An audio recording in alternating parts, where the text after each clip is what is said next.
The conversion rate 2011 मा $1 को value नेपालमा रु 70 थियो र आज 132। What are the reasons behind the Nepalese rupee performing weak in exchange rate against any other currencies? Let's begin with the basic information.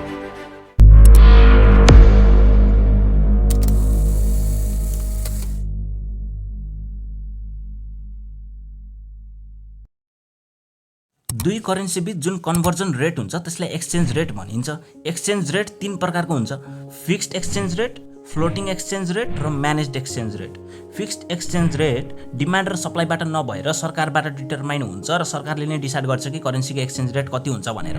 Floating exchange rate मार्केटमा हुने supply र डिमान्डको आधारमा करेन्सी रेट आफै चेन्ज भइराख्छ। यो रेट कसरी change हुन्छ भन्ने कुरा एउटा उदाहरणबाट बुझौँ। मानौ एडम र स्टिभको आफ्नो आफ्नो जग्गा छ र आफ्नो आफ्नो जग्गामा एक्लै बस्छन् र एडमले आफ्नो जग्गामा एप्पल र स्टिभले आफ्नो जग्गामा ओरेन्ज फलाउँछन् अनि दुईटैले आफ्नो आफ्नो करेन्सी बनाउँछन्। एडमले आफ्नो करेन्सी बनाउँछन् एप्पल कोइन र स्टिभले आफ्नो करेन्सी बनाउँछन् ओरेन्ज कोइन। एडमसँग 100 एप्पल कोइन छ यानि कि 100 वटा एप्पल छ र स्टिभसँग 100 ओरेन्ज कोइन छ यानि कि 100 वटा ओरेन्ज छ। अब एडम र स्टिभले आफ्नो करेन्सीको कन्भर्जन रेट 1:1 को डिसाइड गर्छन्। So 100 apple coin equal to 100 orange coin. र केही समयपछि एडमले अझै धेरै मेहनत गर्छन् र 200 एप्पल फलाउँछन्, तर स्टिभले काम पनि गर्दैनन् र मात्र 100 ओरेन्ज मात्रै फलाउँछन्। र अब अचानक एडमको करेन्सीको भ्यालु बढ्यो। एडमसँग 100 एप्पल कोइन मात्रै छ, कोइन त बढेको छैन, तर अब एडमको एउटा कोइनको भ्यालु 2 वटा एप्पल भयो यानि कि 1 apple coin equal to 2 orange coin भइसकेको छ। र अब चाहिँ मानौ एडमले 100 नभएर 1000 वटा एप्पल फलाउँछन् र साथसाथै एप्पल जुस पनि बनाउँछन् र कुनै तेस्रो व्यक्ति आएर दुईटा जग्गामा देख्छ एउटामा एप्पल र एप्पल जुस दुईटै पाइन्छ भने अर्कोमा ओरेन्ज मात्रै पाइन्छ। त्यो देखेपछि तेस्रो व्यक्ति अभियसली एडमकै जग्गामा पस्छ र एडमले आफ्नो एप्पल जुस किन्नको लागि एप्पल कोइनकै प्रयोग गर्नुपर्ने बताउँछन् र अब त्यो तेस्रो व्यक्तिले ओरेन्ज कोइन नकिनेर एप्पल कोइन किन्छ भने एप्पल कोइनको भ्यालु अझै धेरै इन्क्रिज हुन्छ। अब त्यो तेस्रो व्यक्तिले चौथो पाँचौँ गर्दै अन्य व्यक्तिहरूलाई भन्छ कि एडमको जग्गामा एप्पल कोइनले एप्पल जुस किन्न पाइन्छ भनेर। अनि सबैले एप्पल कोइन किन्न थाल्छन् र एप्पल कोइनको डिमान्ड पनि बढ्छ र त्यसले नै एप्पल कोइनको भ्यालु पनि बढाउँछ। र यही कुरा मार्केटमा अन्य कुराहरूमा लागू हुन्छ र यसरी सप्लाई र डिमान्ड तलमाथि हुँदा करेन्सीको भ्यालु पनि तलमाथि हुने गर्दछ। आजको दिनमा सबै US डलर किन्न चाहन्छन्, त्यसैले US डलरको भ्यालु पनि धेरै छ। यो त सप्लाई र डिमान्डको तलमाथि हुनुको एउटा कारण हो, यसको अन्य कारणहरू पनि छन्। र तेस्रो छ म्यानेज्ड एक्सचेन्ज रेट। मार्केटको सप्लाई र डिमान्डको आधारमा करेन्सीको भ्यालु तलमाथि हुन दिनु, बट कुनै एक लिमिटसम्म मात्र। उनीहरू एउटा लिमिट राख्ने गर्दछन् कि करेन्सीको भ्यालु 5 अथवा 10% भन्दा धेरै फ्लक्चुएट हुनु भएन भनेर, र त्यसलाई नै म्यानेज्ड एक्सचेन्ज रेट भनिन्छ। कुनै पनि देशको करेन्सीको भ्यालु, अनइम्प्लोइमेन्ट रेट, इन्फ्लेसन र इन्ट्रेस्ट रेट, GDP कति छ, म्यानुफ्याक्चरिङको काम के कस्तो भइरहेको छ, देशमा के कस्तो प्रोडक्टहरू उत्पादन भइरहेका छन् र इम्पोर्ट एक्सपोर्ट कस्तो छ भन्ने कुरामा निर्भर गर्दछ। सन् 1932 मा 2 मोहर इक्वल टु 1 रुपीमा सिल्भर मोहरलाई हटाएर रुपीको इन्ट्रोड्युस गरिएको थियो। फेरि सन् 1993 मा नेपालले करेन्ट अकाउन्ट कन्भर्टिबिलिटीको इन्ट्रोड्युस गरेको थियो। त्यति बेला 1.6 NPR इक्वल टु 1 INR को रेटमा नेपाली रुपीलाई इन्डियन रुपीमा पेक्ड गरिएको थियो, जुन सन् 1960 मा नेपाली रुपीलाई इन्डियन रुपीमा फर्स्ट टाइम पेक्ड गर्दाखेरि रेट थियो। पेक्ड एक्सचेन्ज रेटलाई फिक्स्ड एक्सचेन्ज रेट पनि भनिन्छ। करेन्सी पेग भनेको एउटा पोलिसी हो जसमा कुनै नेसनल गभर्मेन्ट अथवा सेन्ट्रल ब्याङ्कले अन्य कुनै देशको करेन्सीसँग एउटा फिक्स्ड एक्सचेन्ज रेट सेट गर्दछ, जसले पेग गरिएको देशहरू बीचको एक्सचेन्ज रेटलाई स्टेबल बनाउँछ।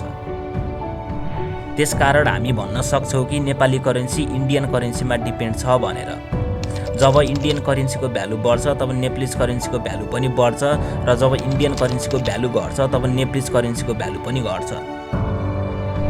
नेपाल पहिलेदेखि नै इम्पोर्ट बेस्ड कन्ट्री हो। जब 1993 मा लास्ट टाइम नेपाली करेन्सी र इन्डियन करेन्सीको एक्सचेन्ज रेट फिक्स्ड गरिएको थियो, त्यति बेला पनि नेपालले 1.05 बिलियन डलर्सको इम्पोर्ट गरेको थियो, जुन त्यति बेलाको नेपालको GDP को 28% रहेको थियो भने GDP को 18% मात्र यानि कि 0.67 बिलियन डलर्सको मात्र एक्सपोर्ट गरेको थियो।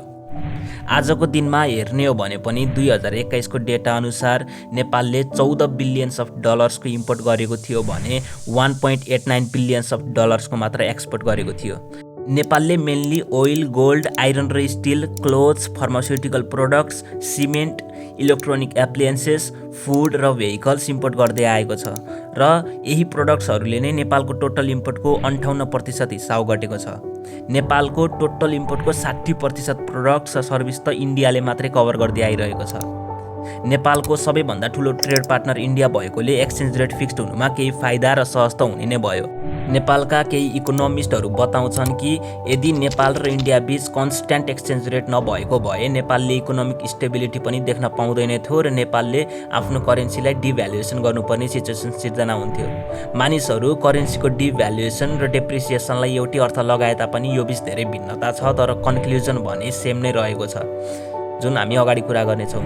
इन्डियन करेन्सीको डाउन ट्रेन्ड नै नेप्लिज करेन्सीको डाउन ट्रेन्ड हो भने अब बुझौँ इन्डियन करेन्सीको भ्यालु चाहिँ किन घटिरहेको छ भनेर। सन् 1993 मा करेन्ट एकाउन्ट कन्भर्टिबिलिटीको इन्ट्रोड्युसका साथै last time fixed exchange rate set हुनुभन्दा 2 वर्ष अगाडि सन् 1991 मा इन्डियामा म्यासिभ इकोनोमिक क्राइसिस चलिरहेको थियो। इन्डियाको करेन्ट एकाउन्टमा डेफिसिट, करेन्सी ओभर भ्यालुएसन र फरेन इन्भेस्टरहरूको कन्फिडेन्समा कमीको कारण इन्डियाले क्राइसिस फेस गर्यो। मनी सर्टेज भइरहेको थियो। त्यो सिचुएसनलाई फेस गर्न इन्डियन गभर्मेन्टले करेन्सीको डिभ्यालुएसन गर्न सुरु गर्यो, यानि कि म्यासिभली मनी प्रिन्ट गरेर सप्लाई बढाएर पहिलाभन्दा 20% भ्यालु घटायो। इन्डियन रुपीलाई सस्तो बनाएपछि फरेन इन्भेस्टरहरू देशमा आउने थिए, तर सोचेको जस्तो भएन र करेन्सीको भ्यालु भने घटि नै रह्यो। ट्रेडमा नेगेटिभ ब्यालेन्स, यानि कि इन्डियाले एक्सपोर्ट भन्दा इम्पोर्ट धेरै गरिरहेको थियो। अहिले पनि हेर्ने हो भने 2021 को अगस्तदेखि 2022 को अगस्तसम्म इन्डियाले 36 बिलियनको एक्सपोर्ट गरेको थियो भने 63 बिलियनको त इम्पोर्ट नै गरेको थियो। कुनै पनि देशको एक्सपोर्ट भन्दा इम्पोर्ट धेरै छ भने त्यो देशको करेन्सीको भ्यालु विक हुने भने होइन। करेन्सी एक्सचेन्ज रेटमा इन्ट्रेस्ट रेट र इन्फ्लेसन रेटको पनि ठुलो भूमिका रहेको छ। कुनै पनि देशको सेन्ट्रल ब्याङ्कले जब इन्ट्रेस्ट रेटलाई बढाउँछ तब फरेन इन्भेस्टरहरू इन्भेस्ट गर्न आउँछन्। इन्भेस्टरले हेर्ने भनेको रिटर्न हो र उनीहरूले इन्भेस्ट गरेर राम्रो रिटर्न पाउँछन् भने अभियसली उनीहरू इन्भेस्ट गर्न आउने नै छन्, जसले गर्दा त्यो देशमा फरेन करेन्सी भित्रिन्छ र एक्सचेन्ज रेट पनि बढ्छ।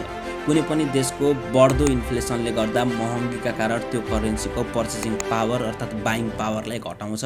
त्यसैले इन्फ्लेसन कम भयो भने पनि एक्सचेन्ज रेट बढ्छ। हाई इन्फ्लेसन रेट हुँदा नर्मल्ली ब्याङ्कहरूले इन्ट्रेस्ट रेट नै बढाइदिने गर्छन् ताकि मानिसहरू कम खर्च गर्न सकुन् र डिमान्ड घटोस्, जसले फेरि इन्फ्लेसन रेट कम गर्न मद्दत गर्दछ। इन्डिया पनि इम्पोर्टमा डिपेन्ड छ। क्रुड ओइल, मेटल्स, इलेक्ट्रोनिक्स एजेक्ट्रा सबै जे जति पनि इम्पोर्ट गर्छ सबैको पेमेन्ट US डलरमै गर्छ। US डलरमै गर्नुपर्ने हुन्छ, किनभने US डलरले वर्ल्ड करेन्सी मार्केटमा मोनोपोली क्रिएट गरिसकेको छ। आजको दिनमा वर्ल्डमा जे जति पनि इन्टरनेसनल ट्रेड हुन्छ त्यसको 90% ट्रेडमा त US डलरकै युज हुन्छ। नहोस् पनि किन, जबकि 1944 मा यसलाई वर्ल्ड्स फर्मस्ट रिजर्भ करेन्सीको रूपमा इस्टाब्लिस गरिएको थियो। त्यो पनि गोरेहरूले एकदम स्ट्र्याटेजिकल्ली गरेका थिए, जुन अगाडि कुरा गरौँला। World's third largest oil importer इन्डियाले सबै पेमेन्ट US डलरमा गर्नको लागि इन्डियालाई म्यासिभ एमाउन्ट अफ US डलरको आवश्यकता पर्दछ र त्यति डलरको सप्लाई त US डलर आफूले नै गर्दैन र यहाँनिर पनि US डलरको सप्लाई भन्दा डिमान्ड एकदम हाई छ। त्यसैले पनि US डलरको भ्यालु डे बाई डे बढिरहेको छ भने इन्डियन रुपीको चाहिँ घटिरहेको छ। र इन्डियन रुपी पनि त रुखमा फलाएर त पक्कै फल्दैन नि। सेम क्वान्टिटीको प्रोडक्ट्स र सर्भिसेस डलरमा पर्चेस गर्नको लागि त इन्डियालाई ह्युज एमाउन्ट अफ मनी चाहिन्छ र त्यो प्रिन्टिङ कस्ट पनि हाई हुने भयो र त्यसरी इन्डियन करेन्सीको सप्लाई बढ्छ, जबकि मार्केटमा इन्डियन करेन्सीको डिमान्ड नै छैन। फेरि पनि US डलर उकाली चढ्यो र इन्डियन रुपी ओह्राली लाग्यो। अब हामी वीर गोर्खालीहरूको रुपी पनि त इन्डियन रुपीसँगै चिप्लेटी खेल्दै ओह्रालिने हो।